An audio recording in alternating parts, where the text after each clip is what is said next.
Вітаю! Ви глядите штотыднёвы выпуск навін палка Каліноўскага. На мінулым тыдні абодва баявых батальёны палка Волат і Літвін працягвалі выконваць пастаўленыя баявыя задачы.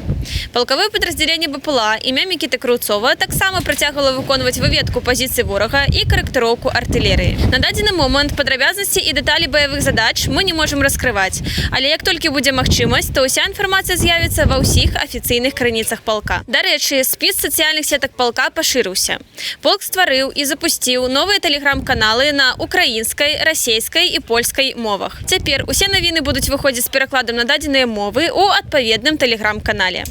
Але звяртаем вашу увагу, што чат-бот застаецца адзіным. Спасылка на дадзены чат-бот знаходзіцца ва ўсіх афіцыйных сетках палка і на сайце. Медрота палка Каліноўскага працягвае аказваць бесперабойную падтрымку баявым падраздзяленням палка Каліноўскага. На жаль, на мінулым тыдні некалькі ваяроў атрымалі параненне. Частка ваяроў гаспіталізавана, частка атрымала лёгкія кантузіі. Камандзір медроты палка Каліноўскага з пазыўным «Север» таксама атрымала кантузію і зараз знаходзіцца ў госпіталі. На дадзены момант жыццю параненых ваяроў нічога не пагражае. Страт на мінулым тыдні ў палку Каліноўскага няма. На мінулым тыдні таксама быў пашкоджаны аўтамабіль, на якім працавала эвакуацыйная група медроты палка Каліноўскага. На шчасце, ніхто з экіпажа не атрымаў параненне. Але менавіта ад аўтамабіляў, якія выконваюць эвакуацыю нашых байцоў з поля бою, а таксама ад іх абсталявання, залежыць менавіта і жыццё нашых ваяроў. Полк Каліноўскага заўжды дбае пра эфектыўнасць і якасць працы нашых медыкаў. Калі вы жадаеце падтрымаць полк, то ўсю інфармацыю, як гэта можна зрабіць, вы можете убачыць на нашым сайце і ў апісанні да відэа. Зараз мы знаходзімся на палігоне, дзе чарговыя рэкруты палка Каліноўскага праходзяць навучанне і атрымліваюць неабходны досвед для знаходжання ў зоне баявых дзеянняў. Нашыя рэкруты разам з украінскімі вайскоўцамі праходзяць падрыхтоўку да контрнаступу, які вось-вось адбудзецца. Калі непасрэдна гэта будзе, мы вас інфармаваць не можам. Але вядома адно, што Украіна павернецца да меж 91-го года. Нашыя ваяры праходзяць падрыхтоўку ў інструктараў, якія атрымалі досвед у вайне менавіта украінска-расейскай. Інструктары перадаюць нашым рэкрутам усе тонкасці вядзення боя і ўвесь свой досвед. А як непасрэдна гэта адбываецца, запытаем менавіта ў нашых рэкрутаў. Распавядзі, калі ласка, як ты лічыш, ці хапае вось тых навучанняў, тых заняткаў, того досведа, які вы тут атрымліваеце, будучы рэкрутамі на палігоне, ці хапае гэтага для удзелу ў баявых дзеяннях? Я думаю, што так. Насамрэч, мы атрымоўваем з тэхнічнага боку вельмі вялікі стос ведаў на ўзроўні з сіламі спецыяльных аперацый Украіны. Можаш ты параўнаць, вось, наколькі падрыхтоўка тут рэкрутаў палка Каліноўскага адрозніваецца ад ужо менавіта вайсковаслужбоўцаў, калі іх там можна так назваць, Беларусі?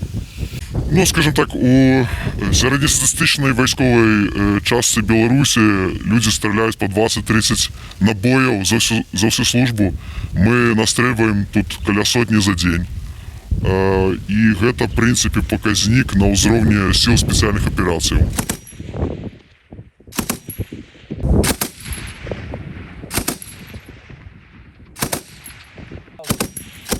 Пілот, распавядзі, калі ласка, якія вось твои ўражанні ад навучання на палігоне, што вы тут з хлопцамі робіце, які досвед атрымліваеце? Уражанне цудоўнае, мы займаемся стралковай падрыхтоўкай, яна звычайна сумешчана з тактыкай і фізо. Навучанне вельмі інтэнсіўнае і паколькі у меня ёсць экспірыенс праходжання навучання ў прыватных вайсковых кампаніях за мяжой, магу сказаць, што тут значна лепш ідзе інтэнсіўнасць навучання, і таксама ёсць фізо, якое выцягне нават з дахляка што-небудзь карыснае. Таксама з цікавага магу зазначыць, што тут ёсць экспірыенс гэтай вайны, чаго недзе ў іншым месцы атрымаць немагчыма зараз. Ты кажаш, што тут такое фізо, што можа любога з дахляка, да, выцягнуць. А вось ці патрэбна мець нейкі досвед рэкруту, каб прыехаць у полк? Ці гэта можа быць, любы чалавек? Я думаю, што галоўнае гэта жаданне, матывацыя, таму што сістэматычныя заняткі з любога зробяць жаўнера і галоўнае, каб чалавек разумеў, навошта ён тут знаходзіцца.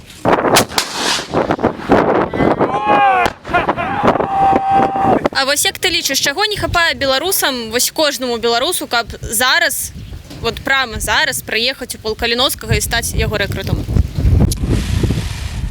Ну, я думаю, што вось якраз таки не хапае інфармацыі, як гэта все выглядае, і вось мы на сваім прыкладзе паказваем, што людзі, большасць людзей, якая прыязджае, яны раней не мелі ніякага вайсковага досведу, і яны вельмі хутка сябе знаходзяць гэтым, таму што зноў-такі у нас няма муштры, няма салдафончыны, няма вось гэтых методыкаў, які выкарыстоўваюцца пастсавецкіх войсках, такіх як расійская армія ці там беларуская.